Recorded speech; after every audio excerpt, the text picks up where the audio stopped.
Controle sobre as finanças dos otomanos. A promessa do Império Otomano de conceder capitulações aos britânicos enquanto os dois estados continuassem a existir marcou o início do fim. A partir daí, o Estado Profundo Britânico manteve uma relação unilateral com o Império Otomano, que funcionou apenas em benefício dos britânicos, empobrecendo os otomanos e tornando os britânicos ainda mais ricos. Para colocar as coisas em perspectiva, durante o reinado do Sultão Solimão, o Magnífico, só o orçamento da província de Sivas era de 20 milhões de moedas de ouro, enquanto a França tinha um orçamento total de apenas 4 milhões e a Inglaterra de 6 milhões.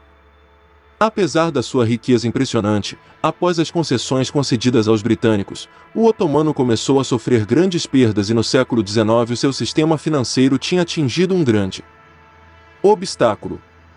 Os privilégios concedidos aos cidadãos britânicos atingiram o seu auge com o Tratado de Balta Liman. Curiosamente, o sultão Mahmud II assinou este tratado no seu leito de morte, por instigação do anglófilo Mustafa Reid Pasha, que era ministro dos negócios estrangeiros na altura. 20 anos depois, eclodiu a Guerra da Crimeia e, embora aparentemente estivesse entre os vencedores, a guerra teve resultados devastadores para os otomanos. Quando a profunda administração da dívida pública otomana, controlada pelo Estado britânico, foi fundada durante o governo do sultão Abdul Hamid II, o império ficou sob o controle financeiro total das potências europeias e perdeu a sua independência econômica. Um exame atento das causas subjacentes à Guerra da Crimeia revelará a contribuição do Estado Profundo Britânico, como instar os russos a iniciarem os bombardeamentos e, mais especificamente, como preparou o terreno para o conflito.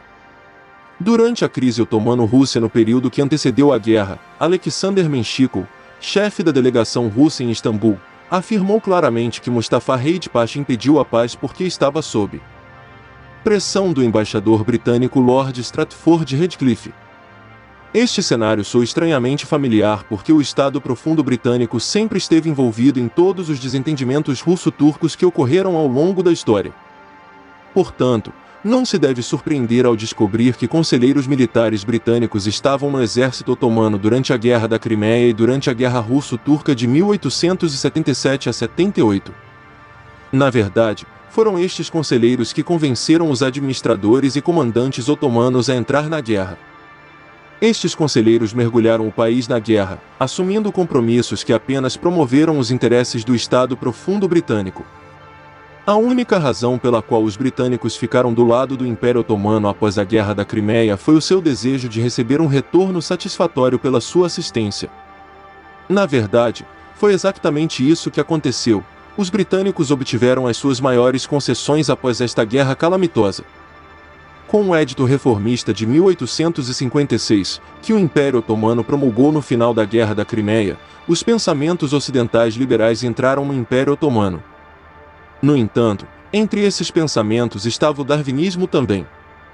Assim, quando a Guerra da Crimeia terminou, o Estado Profundo Britânico havia alcançado seus objetivos. Agora era mais fácil explorar financeira e ideologicamente o Império Otomano. Isto significava que o Império estava um passo mais perto da sua queda. Durante o reinado do sultão Abdul Hamid II, os problemas financeiros do Império Otomano atingiram o seu auge.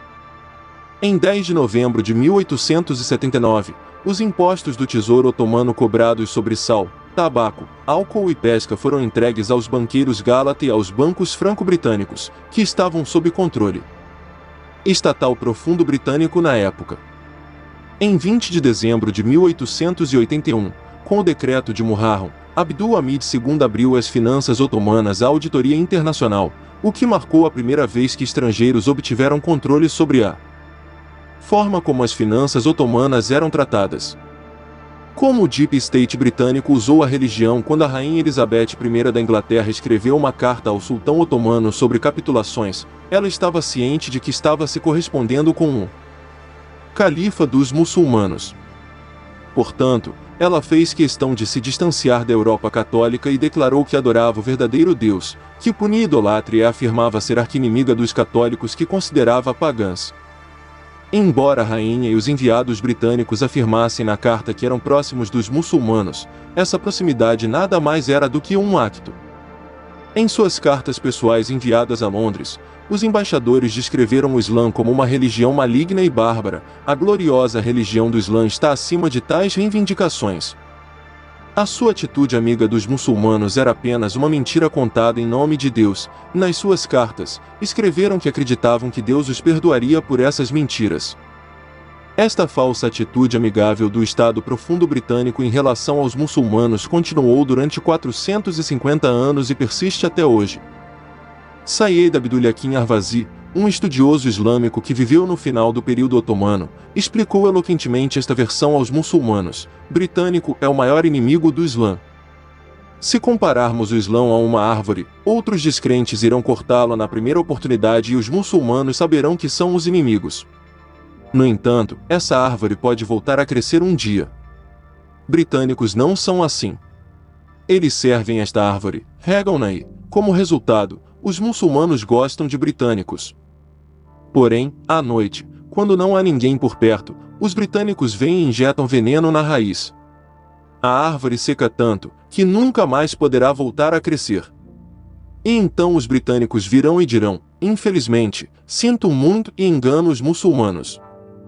Os britânicos injetam veneno no mundo islâmico comprando hipócritas e traidores locais em troca de prazeres mundanos como dinheiro, posição ou mulheres e destroem estudiosos, livros e informações islâmicas. 1. O Estado e a nação britânicos estão acima dessas declarações. Esta é uma análise precisa. Escusado será dizer que Abdulhakim Arvazi não se referia ao inocente povo britânico, mas ao Estado Profundo Britânico. Tal como explicado anteriormente, as administrações britânicas e o povo britânico são completamente inocentes de tais crimes. Contra /1. MSDDKGM, M. SDDKGM Sosleri V. Outlar, Autunts, Book Tabdika Eleu Kuyan, Islam N. em Buyuk, 2.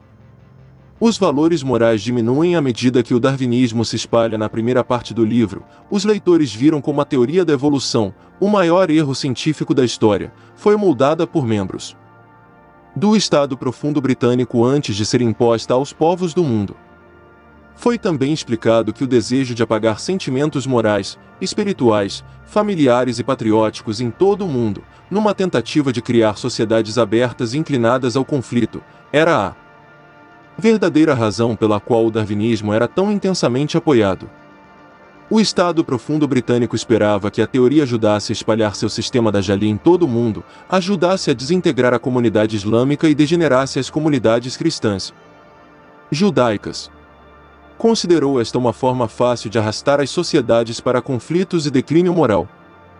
O Estado Profundo Britânico fez questão de escolher o momento certo para introduzir o flagelo do darwinismo no Império Otomano.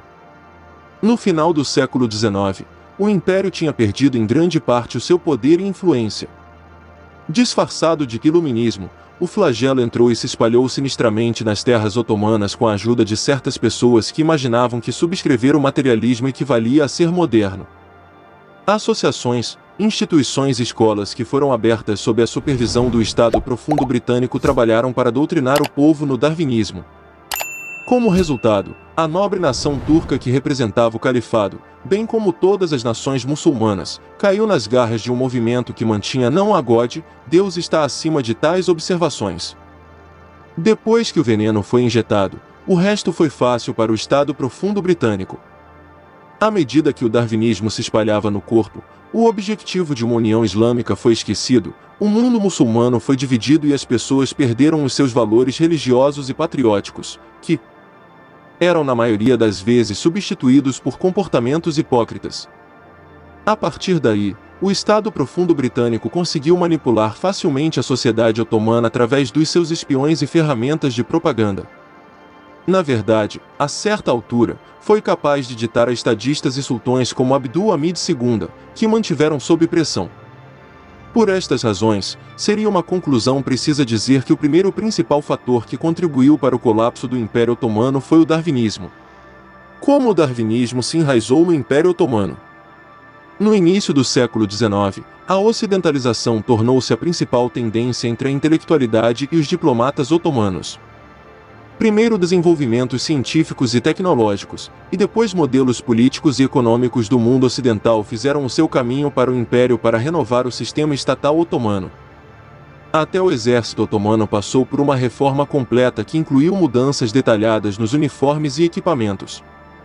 Embora essa tendência de ocidentalização tenha sido útil em algumas áreas, também influenciou negativamente a ordem social e a mentalidade do público otomano.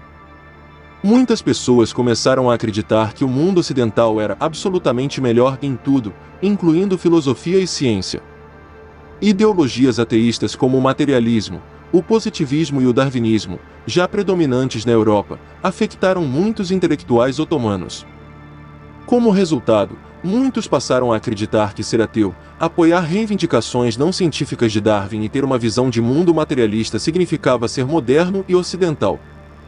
Alguns políticos da época construíram suas políticas sobre o darwinismo social, que afirmava que apenas sociedades fortes poderiam sobreviver na luta pela vida. Em última análise, esta tendência darwinista que negava a existência de Deus tornou-se a queda do Império Otomano.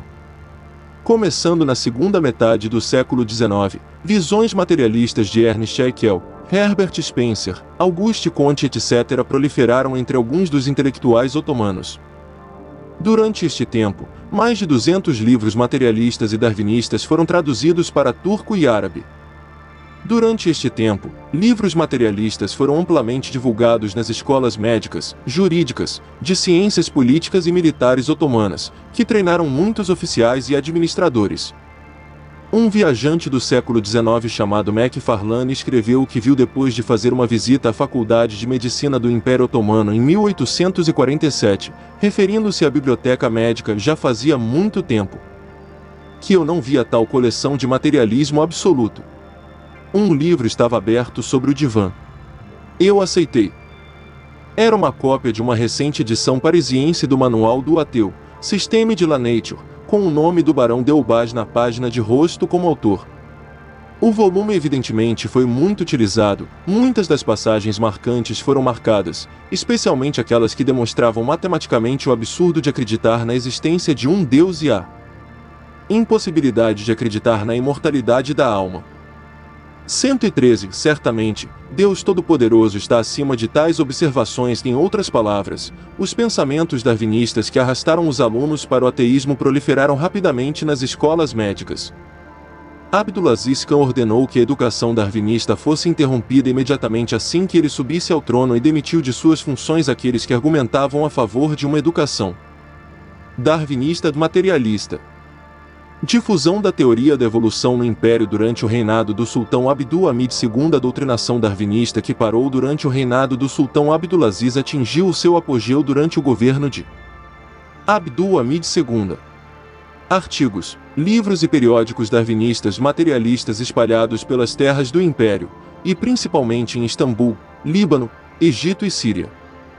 Ainda mais preocupante é que o darwinismo foi incorporado ao currículo escolar em muitos lugares.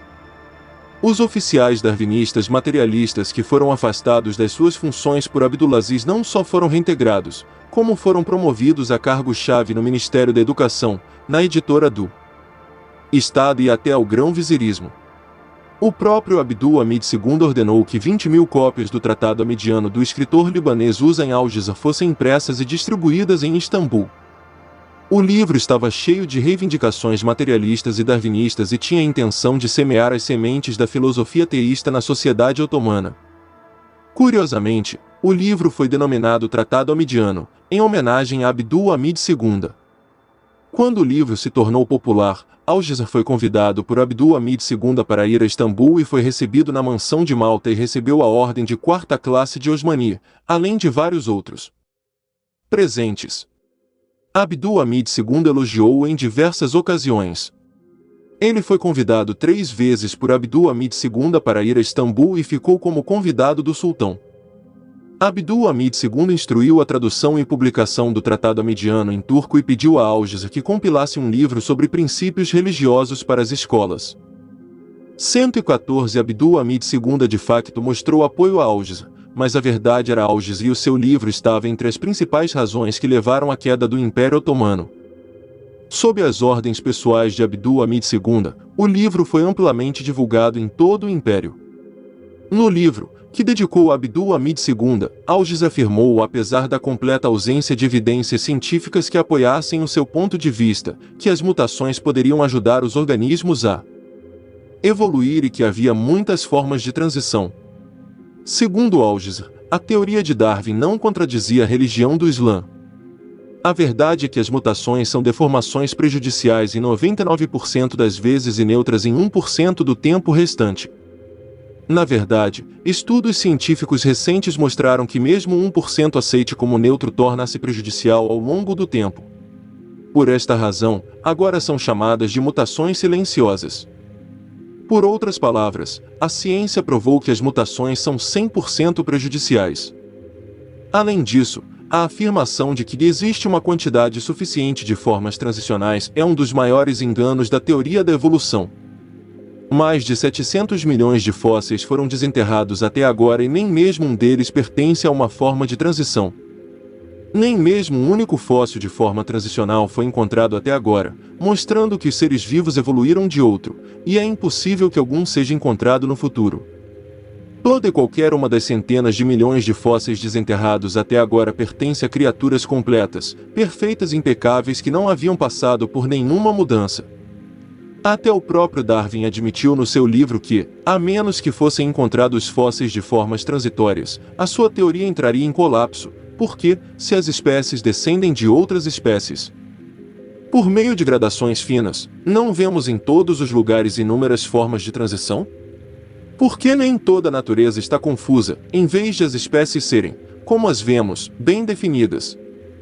Mas, como por esta teoria devem ter existido inúmeras formas de transição, por que não as encontramos incrustadas em incontáveis números na crosta terrestre? Por que então nem toda a formação geológica e todo o estrato estão cheios de tais ligações intermediárias? A geologia certamente não revela nenhuma cadeia orgânica finamente graduada, e esta, talvez, seja a objeção mais óbvia e mais grave que pode ser invocada contra a minha teoria. 115 Algiz chegou a afirmar que essa teoria, que negava a existência de Deus, não contradizia o Alcorão. Seu tratado amidiano estava cheio de explicações não científicas e não corânicas, como a afirmação equivocada de que a teoria de Darwin não contradizia com a crença em Deus e que a teoria da evolução poderia ser interpretada em consonância com a religião e que alguns versículos poderiam ser interpretados dessa forma. Ele forneceu um exemplo daqueles escritores e estudiosos da época, que procuraram espalhar essa mentira entre os religiosos. De fato, seu livro foi traduzido para muitas línguas, particularmente turco e urdu, e rapidamente se tornou popular entre muitos estudiosos na Síria moderna e na Turquia. Alguns dos estudiosos da Universidade Al-Azhar, em particular, prestaram muita atenção ao livro. O próprio Algiz se formou naquela universidade. Hasan Tassini, também conhecido como Osha Tassin, foi o primeiro reitor do Darülfünun, a Universidade de Istambul original, fundada pelo sultão Abdul Hamid II. Hasan Tassini foi um dos primeiros darwinistas no Império Otomano e foi nomeado reitor da universidade por Abdul Hamid II. O grão-vizir-rei de Pasha enviou-o pessoalmente à Europa para estudar, de onde regressou como materialista. Em seu artigo Tariq Tekvin, História da Criação, ele estava falando sobre os chamados novos níveis de mudança que o universo alcançaria no futuro como resultado da regra da evolução que dominou todo o universo e existência. 116 Hasan Tassini tentou explicar a origem do universo e a criação do homem, bem como de outras formas de vida através da teoria da evolução em seu livro Varolum Tariq Veya Yaratu, História do Ser ou da Criação. Ele também trabalhou veementemente para difundir a teoria darwinista. Sua firme devoção à teoria materialista lhe rendeu o apelido de Messias Tassini. Ele trouxe Jamal al-Din al-Afghani, um evolucionista graduado em Al-Azhar, para Istambul e permitiu-lhe realizar propaganda evolucionista na Universidade de Istambul. Afghani foi outro fervoroso defensor do livro de Algiz. Hasan Tassini criou muitos alunos antes de ser demitido de suas funções com base em prejudicar a fé dos jovens que ensinava. No entanto, muitos de seus alunos agora eram materialistas, já estavam trabalhando nas terras do Império e ensinando darwinismo a outros jovens, o que fez com que a teoria se espalhasse como um incêndio. Livros e artigos de Ahmed Mid Efendi, outro evolucionista, também foram amplamente utilizados como textos de referência na universidade. A Revista da Arte, Repertório, publicada por Ahmed Mid Efendi em 1871, propagandeou fortemente a ideia errônea de evolução, enquanto suas dezenas de milhares de exemplares circularam amplamente por todo o Império. Ele afirmou que os humanos tinham qualidades inerentemente violentas, já que os humanos também eram uma espécie de animais, pois defendia a violência do darwinismo social da seguinte forma: a vingança é uma espécie de justiça, é uma justiça violenta. O mal raramente é feito por prazer, mas é perseguido por ganância, reputação e interesses. Então, como sabemos que o mau comportamento, uma parte da nossa natureza, nos prejudicará? Se dói o chá, é porque é criado assim. 117. Da mesma forma, a Sociedade Otomana de Science, fundada por Munif Pasha, que foi ministro da Educação durante o reinado de Abdul Hamid II, visava difundir o materialismo e a evolução através de revistas científicas. Seu primeiro jornal, Mekmuai Fan, Journal of Sciences, estava repleto de propaganda evolucionista.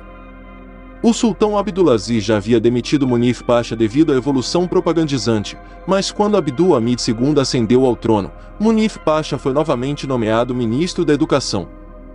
A inculcação darwinista e materialista funcionou, com os resultados tornando-se rapidamente visíveis à medida que a intelectualidade otomana começou a reunir-se em torno do chamado Movimento da Nova Literatura e da sua publicação Servet e FNN, Riqueza do Conhecimento, que funcionou como centro do materialismo e do positivismo.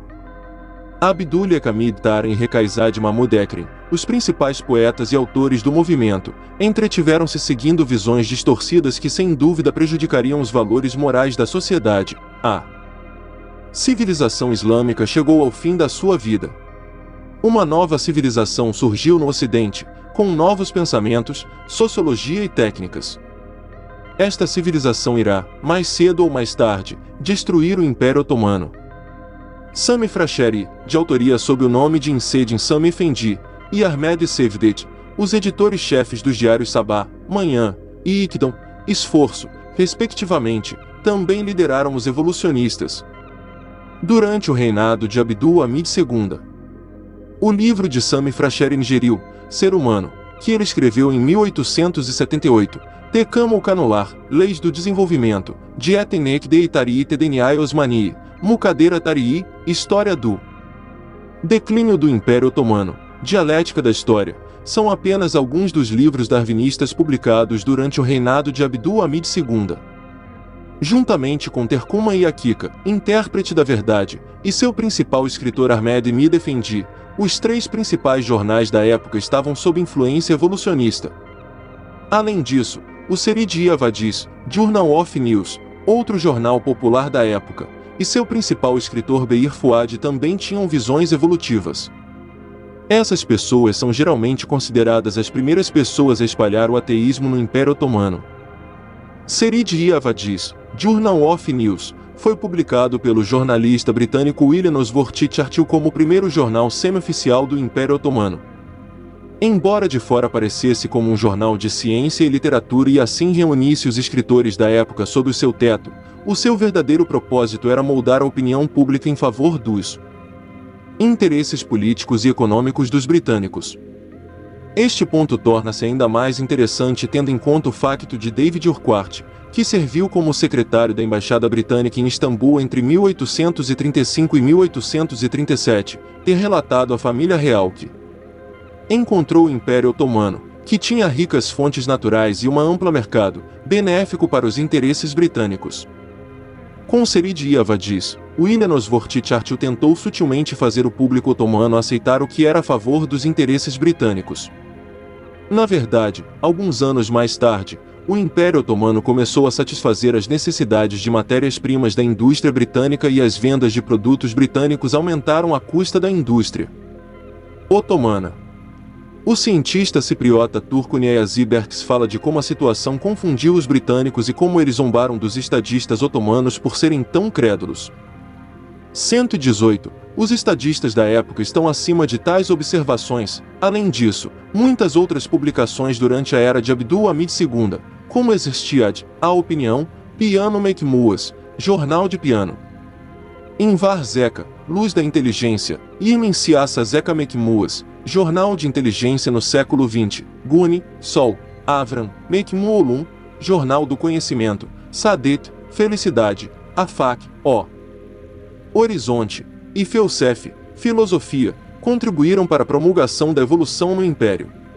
Consequentemente, a sociedade otomana sofreu um rápido declínio moral. O sistema educacional do reinado de Abdul Hamid II levantou muitos materialistas que trabalharam para disseminar a mentira da evolução. Alguns deles, e alguns dos anos que se seguiram, e as suas opiniões anti-islâmicas podem ser listados da seguinte forma: Ahmed Mid Efendi, um dos primeiros defensores da teoria da evolução no Império Otomano. Apesar de ter sido anteriormente removido de suas funções pelo sultão Abdulaziz, ele foi convidado a voltar para Istambul quando Abdul Hamid II subiu ao trono. Abdul Hamid II ordenou-lhe que fundasse o jornal Terkum Hakika, Intérprete das Verdades, que se tornou a publicação semi-oficial do palácio. O jornal foi publicado até 1921, com escritores darwinistas famosos da época como Ahmed Sevdet e Ahmed Razin como seus colunistas regulares. Abdul Hamid II também nomeou Ahmed Mida como diretor da editora estatal. Alguns dos títulos das peças de Ahmed Mida Efendi foram Adem ve Orangutan, Adão e Orangotango, A Ivana e Si, Sentimentos de Animais, Esantem e Aazen e Aulur, O que aconteceria se os humanos vivessem sozinhos. A última peça mencionada afirmava que os humanos tinham um passado completamente animalesco e que supostamente evoluíram a tempo de atingir o seu estado atual, além de outras noções bizarras, como se um bebê humano vivesse entre animais, ele teria se comportado como um animal. Outra peça de Ahmed Mida, Duniada em Sanzuru, A Aparência do Homem na Terra, que foi ensinada nas escolas, começou com a seguinte frase: como os humanos são uma espécie de animais, é claro que estamos curiosos para saber como eles podem ter surgido neste mundo. O artigo estava cheio de contos darwinistas. Outro artigo de Ahmed Mida intitulado Esticam, Vingança, mais uma vez ensinado nas escolas, afirmava erradamente que a violência fazia parte da natureza humana. Em outras palavras, ele estava promovendo o darwinismo social. A vingança é uma espécie de justiça, é uma justiça violenta. Então, como sabemos que o mau comportamento, parte da nossa natureza, nos prejudicará? Mehmed Ezzad Safet Pasha, Ahmed Mida era um amigo próximo de Safet Pasha, um ministro da educação durante o governo de Abdul Hamid II. Por ordem do sultão, Safet Pasha nomeou Hasan Tassini reitor da Universidade de Istambul, que era outro evolucionista. Ele foi uma das pessoas que mudou completamente o sistema educacional otomano e supostamente trouxe os padrões europeus para a educação. Para dizer com mais precisão, ele incorporou o darwinismo no sistema educacional. Ele foi um dos fundadores da Galatasaray High School, um dos centros de educação darwinista na época.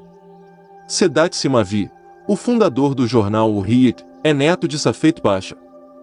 Safet Pasha também foi um dos conspiradores do golpe contra o sultão Abdulaziz em 1876. Ahmed Raza apoiou a visão World Citizen do positivismo.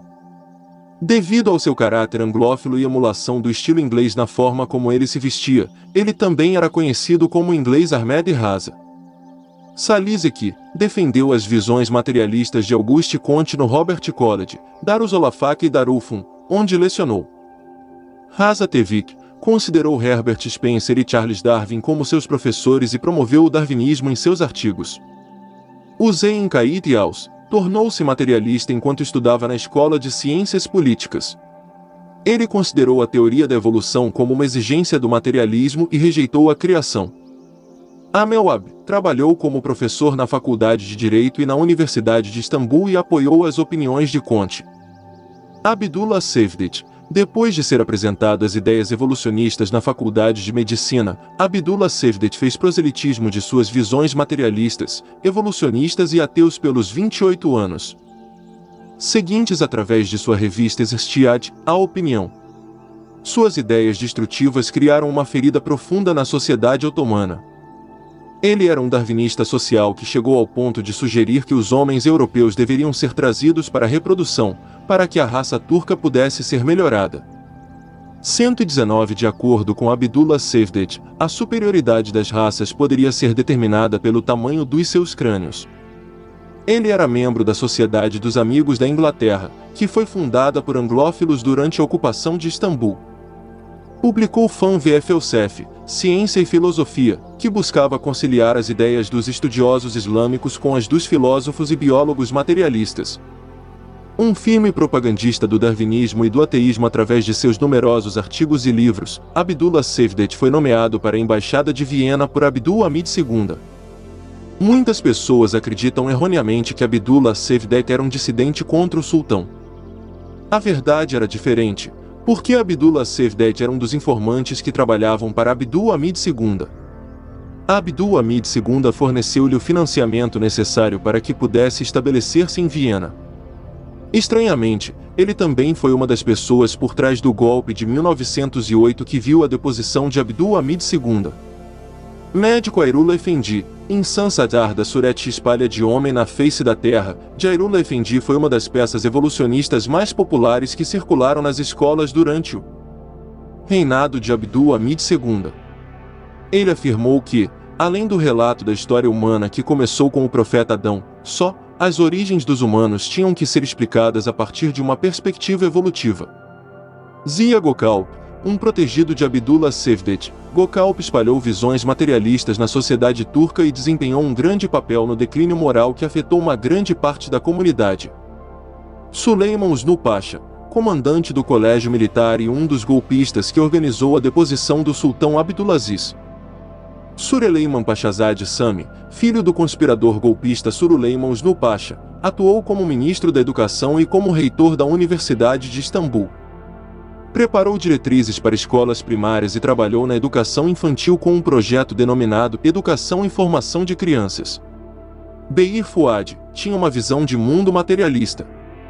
Como mentor de Abdullah Cevdet, Baatevik, Amenebil e Celal Nuri, foi responsável pelas suas opiniões materialistas.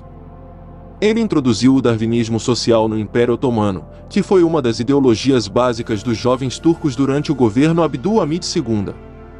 Beir Fuad foi fortemente influenciado por pensadores evolucionistas materialistas como Claude Bernard e Ludwig Boucher. Ele cometeu suicídio aos 35 anos e escreveu como se sentiu ao escapar. Ele disse que fez isso para deixar uma compreensão científica sobre o que se sente no momento da morte. Este suicídio criou ondas de choque na sociedade otomana, que até então não estava familiarizada com o conceito de suicídio, e desencadeou uma tendência de suicídio em Istambul. Baatevik tornou-se evolucionista na Escola de Ciências Políticas durante o reinado de Abdul Hamid II. Ele defendeu a ocidentalização incondicional. Num artigo que escreveu para a revista Felsef, Filosofia, afirmou que um filósofo tinha que ser um cientista e definitivamente um materialista. Para ele a metafísica era vazia e negativa e contradizia a ciência. Em seu livro Assazid Basiv Ein Alak, edição de Sensibilidades e Nova Moralidade, ele rejeitou os valores morais religiosos. A sua chamada solução para o futuro da humanidade foi o comunismo e a anarquia. Ele acreditava que o futuro poderia ser revivido com a anarquia científica. Hussein Yilmi, é relatado que ele obteve seus ideais comunistas de Baatevik. Na revista Instirak, a participação, que publicou em 1910, escreveu vários artigos sobre o marxismo. Subi Eden, professor de História da Natureza, foi também autor na Servet e Funum, Riqueza do Conhecimento. Ensinou lamarquismo e darwinismo durante suas palestras. Eten Nejat tornou-se evolucionista junto com Baatevik. Ele também estava escrevendo para a revista Zestiad, The Opinion, de Abdullah Cevdet. Ele foi o secretário-geral fundador do Partido Comunista da Turquia. Mendu Süreyman traduziu o livro de Eduard von Hartmann Valeit und Irrtum in Darwinismus, e foi coautor de Nietzsche Ninoayat ve Felsefesi, Vida e Filosofia de Nietzsche, com Baatevik. Ele foi um dos ideólogos do Partido Socialista Otomano. Celal Nuresleri acreditava que esse assunto não tinha começo nem fim. Depois de ler Discours sur l'Histoire universelle, Discurso sobre a História Universal, de Jacques Benini Bossuet, ele se tornou um evolucionista e argumentou em seu livro Tariq Istiqbal, História do Futuro, 1915, que o Islã deveria ser reformado por meio do materialismo e da evolução. Segundo Celal Nuri, a matéria estava por toda parte, a cada momento e não poderia ter estragado. Ele acreditava que o poder era uma parte inerente da matéria, que os dois estavam interligados e não podiam ser separados. Ele fez uma fraca tentativa de reconciliar o Islã e a teoria da evolução. A verdade é que ele rejeitou a crença em Deus logo no início do seu livro, deixando claras as suas intenções de que, como evolucionista, estava apenas a tentar espalhar uma ideologia ateísta no Império. A teoria da evolução nas terras otomano-árabes antes de 1876, ano em que Abdul-Hamid II ascendeu ao trono, nenhum livro ou artigo havia sido escrito no mundo árabe sobre Darwin ou sua teoria da evolução. A primeira vez que algo sobre Darwin foi escrito foi em 1882.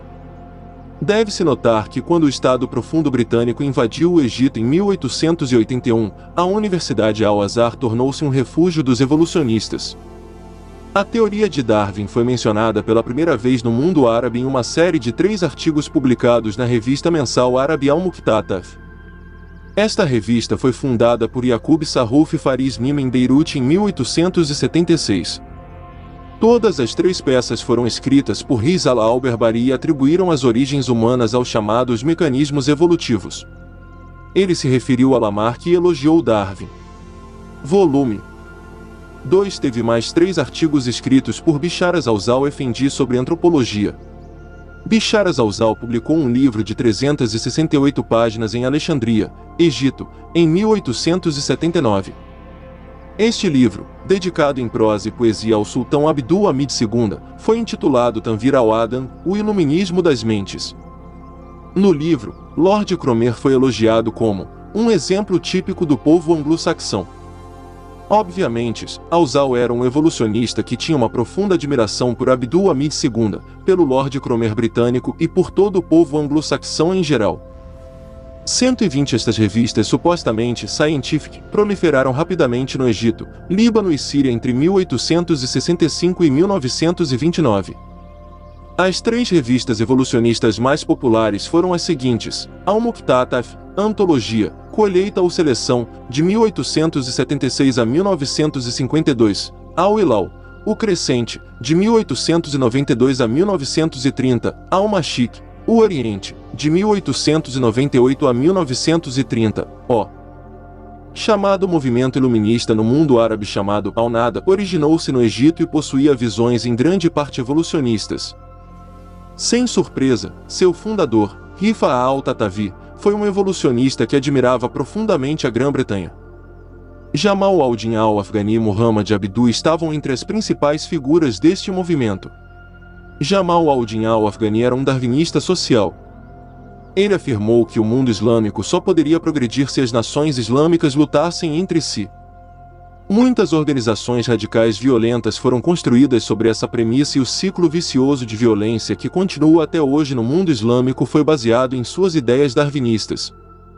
Nesse ínterim, os árabes cristãos evolucionistas começaram a espalhar o darwinismo social, o que rapidamente resultou na popularidade de uma forma racista de nacionalismo entre os árabes. Jovens turcos também estavam abraçando o darwinismo social na época, e começaram a perseguir a versão turca do mesmo entendimento racista. Estas 2 ideias conflitantes criaram uma barreira entre os muçulmanos que viveram juntos pacificamente durante mais de 1000 anos, e a agitação civil começou a eclodir nas terras do Império. Nos 20 anos seguintes, todo o Império desabou. A doutrinação e propaganda darwinista social sob a administração de Abdul-Hamid II tinha cobrado seu preço e rasgado um vasto império em pedaços. Fortaleza do darwinismo. Universidade Al-Azhar. A Universidade Al-Azhar, no Egito, é um importante instituto educacional. No entanto, existe uma influência persistente do Estado Profundo Britânico, que começou quando o Egito ficou sob domínio britânico. Alguns de seus famosos graduados foram encarregados de cumprir as ordens do Estado Profundo Britânico. Foi a Universidade Al-Azhar que ajudou a teoria da evolução a fazer a sua verdadeira entrada no mundo árabe muçulmano. Na verdade, é onde evolucionistas como Al-Jizr foram ensinados. O darwinista Lord Cromer fez mudanças na universidade e nomeou o evolucionista Muhammad Abduh como o grande mufti do Egito. Formado em Al-Azhar, Abduh foi um dos primeiros evolucionistas muçulmanos e o fundador do chamado modernismo islâmico. Mohammed Amin al-Husseini, nomeado pelos britânicos como grande mufti de Jerusalém em 1921, também se formou em Al-Azhar, sem mencionar um fã de Muhammad Abduh. O Estado Profundo Britânico criou unidades judaicas armadas, ao mesmo tempo que apoiava movimentos nacionalistas palestinianos radicais na Palestina. O objetivo era virar duas nações uma contra outra quando elas coexistiram pacificamente durante séculos antes. Por outro lado, Ahmed Turabi, conhecido como Ahmad Arabi, que foi o líder dos distúrbios que resultaram na invasão do Egito pelos britânicos, também se formou em Al-Azhar.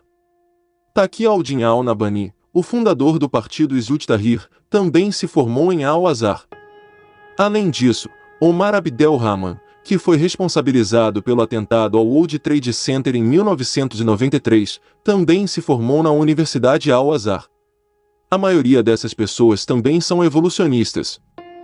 Todo este grupo evolucionista foi treinado por Evelyn Baring, conhecida como Lord Cromer, que foi controladora-geral britânica e cônsul-geral no Egito entre 1878 e 1907.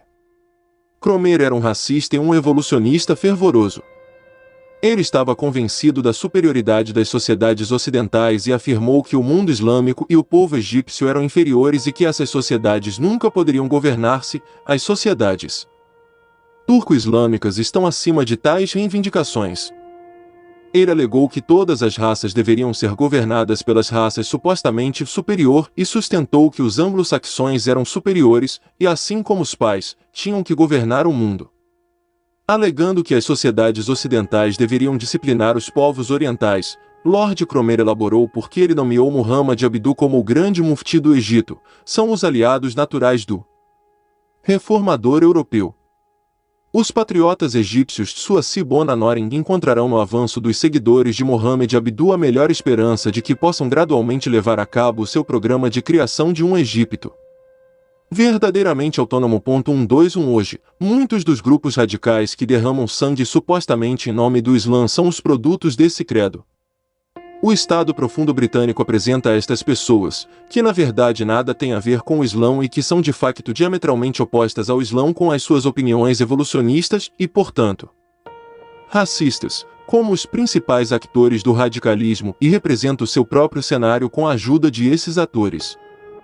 Estes espiões darwinistas, que foram criados com a inculcação do Estado Profundo Britânico, são acusados de reforçar a instabilidade e de realizar ataques terroristas em países, tudo em linha com as ordens do Estado Profundo. As opiniões evolucionistas afetam a Índia Otomana e o Paquistão. Foi Syed Ahmad Khan, um muçulmano indiano, que introduziu a teoria da evolução aos muçulmanos da Índia e do Paquistão. Fortemente influenciado por Muhammad Abduh, Syed Ahmad Khan era profundamente leal à Grã-Bretanha e foi nomeado cavaleiro pelo governo britânico. Uma vez ele explicou seus pensamentos sobre o domínio britânico da seguinte forma: somos leais e dedicados ao governo britânico. Não respondemos ao califado islâmico. Em vez de nos reportarmos a um califa distante, preferiremos reportar aos administradores britânicos do nosso país. 122 A Universidade Muçulmana Aligarh, fundada por Syed Ahmad Khan, serviu como centro do darwinismo na região e criou muitos evolucionistas, e tinha uma multidão de políticos indianos e paquistaneses entre os seus graduados. Esta universidade desempenhou um papel significativo na disseminação sistemática do darwinismo e preparou o terreno para a saída do Paquistão e da Índia do Califado Otomano. Também ajudou a introduzir certos indivíduos com um complexo de inferioridade no Estado Profundo Britânico e criou uma frente na Índia e no Paquistão contra o Império Otomano. O flagelo que trouxe a queda do Império Otomano. O darwinismo. O historiador turco Süleyman Koçaklı explica eloquentemente os métodos do Estado Profundo Britânico quando deseja obter controle sobre uma região. A política de colonização britânica desde o século XVIII tem sido baseada em princípios de degeneração de valores morais, espionagem, conspirações e divisão dos povos indígenas para eventualmente colocá-los uns contra os outros. 1, 2, 3 O Estado Profundo Britânico alcançou seus objetivos, primeiro construindo palco para a degeneração moral em todas as terras do Império. O passo inicial foi espalhar o darwinismo através de pontos cruciais como meios de comunicação, escolas e universidades. Deve ser lembrado que este tinha sido o objetivo do Estado Profundo Britânico o tempo todo, desde a primeira vez que moldou e começou a espalhar a mentira do darwinismo. As sociedades, privadas dos seus valores morais e nutrindo ódio umas pelas outras, destruiriam inevitavelmente os seus países. O Estado Profundo Britânico prepara sempre este cenário e o resto segue como planeado. No caso do Império Otomano, tudo de certo correu como planeado pelo Estado Profundo Britânico. Alguns intelectuais evolucionistas, deliberadamente colocados em posições estratégicas, foram apresentados como pessoas muito importantes, supostamente trazendo iluminação e ciência. Os defensores da evolução não tinham escrúpulos em produzir evidências falsas para apoiar a teoria, que era de fato desprovida de qualquer evidência científica. Então a ditadura darwinista, controlada pelo Estado Profundo Britânico, interveio para fornecer proteção total à mentira da evolução no Império. Como resultado, todos os que ousaram rejeitar a evolução foram condenados ao ostracismo e negados empregos nas escolas e na vida empresarial. O plano do Estado Profundo Britânico era espalhar rapidamente o darwinismo, esperando que isso corroesse os valores morais. Lamentavelmente, as suas previsões tornaram-se realidade e a agitação civil, os confrontos e os tumultos começaram a eclodir em todo o Império. Logo depois, todo o Império começou a desmoronar. No entanto, nunca se deve esquecer que se uma sociedade diz, não há God, Deus nunca permitirá que eles continuem sua presença. A verdadeira razão por trás da queda do Império não foram os planos e tramas profundas. Foi por causa da disseminação deste horrível sistema de descrença que dizia, não existe God, Deus Todo-Poderoso está acima de tais observações. Isto é verdade para todos os outros países e sistemas que cometem o mesmo erro. Nenhum sistema ou Estado poderá ter sucesso se pensarem que a promoção da evolução os tornará modernos e progressivos. O fato de que Deus às vezes dá a alguns países tempo para mudar e corrigir seu comportamento não deve fazer ninguém acreditar no contrário. Pela graça de Deus, quando o Mahdi, surgir, as pessoas e os estados verão a imensidão de seu erro e abandonarão o flagelo do darwinismo. Pessoas sensatas deveriam ver a queda do Império Otomano como uma importante lição de Deus e se envolverem em um esforço intelectual contra o engano do darwinismo. Deus Todo-Poderoso explica que todo país destruído atingiu esse fim porque insistiu em seus erros, embora soubesse a verdade, companhia de gênios e homens. Não vieram até vós mensageiros dentre vós relatando-vos os meus sinais e advertindo-vos do encontro deste vosso dia? Eles dirão, testemunhamos contra nós mesmos. A vida do mundo os iludiu e eles testemunharão contra si mesmos que eram incrédulos. Isso porque o seu Senhor nunca teria destruído as cidades injustamente enquanto o seu povo não soubesse. Alcorão, 630-131. Isso ocorre porque Deus é o real e o que você invoca além dele é falso. Deus é o todo-alto, o maior. Alcorão, 22-62. O brasão de Abdul-Hamid II foi encomendado pela rainha Vitória. Abdul-Hamid II foi um dos sultões otomanos que governou sob intensa pressão do Estado Profundo Britânico. O efeito foi tão palpável que até o seu brasão foi encomendado pela Rainha Vitória do Reino Unido, que contratou o britânico Charles Young para o trabalho. Depois de algumas adições feitas ao projeto pelo próprio Abdul-Hamid II, o emblema tornou-se o brasão oficial do Império em 1882. No desenho, a tugra, assinatura, do sultão no topo era cercada por um sol, que representava o controle do Império Britânico, o império sobre o qual o sol nunca se põe, sobre o Império Otomano. As bandeiras do Califado e do Império Otomano foram colocadas sob o sol britânico. A figura no meio era o diamante no cetro real britânico, em outras palavras, um aceno para o reino britânico. A espada, a lança e outras figuras semelhantes no desenho também são encontradas na coroa do Estado Imperial Britânico. 3. O declínio moral acelera na sociedade otomana à medida que o álcool, os jogos de azar e o adultério se espalham. Nas páginas anteriores foi mencionado como Abdul-Hamid II foi um dos sultões otomanos. que teve de governar as suas terras em grande parte sob a pressão do Estado Profundo britânico. É por isso que seu governo viu um dos declínios mais acentuados que o Império Otomano já havia experimentado, tanto física quanto espiritualmente. O sultão Abdul Hamid II era, de certa forma, um prisioneiro confinado no Palácio YLDZ. Ele não conseguiu escapar de ser enredado pelas conspirações britânicas do Estado Profundo. Durante seu governo, o Estado Profundo britânico fez tudo ao seu alcance para espalhar não apenas a propaganda darwinista, mas também para acelerar a degeneração moral. Durante seu reinado, foram inauguradas as primeiras fábricas de Rakı, uma bebida alcoólica turca, e de cerveja no Império Otomano. O número de bordéis disparou, o que causou um aumento acentuado do adultério. O Império Otomano começou a exportar vinho para países europeus, o jogo se generalizou. Além disso, durante o seu governo, o Império tornou-se completamente dependente do Ocidente, especialmente após o estabelecimento da administração da dívida pública otomana. Mais importante, porém, é que o mundo islâmico estava dividido. Muitos motins eclodiram nas terras otomanas durante este período, razão pela qual a principal razão alegada pelo Estado Profundo britânico foi que o califado se tinha afastado do Islão e que o centro do califado estava a degenerar as sociedades muçulmanas.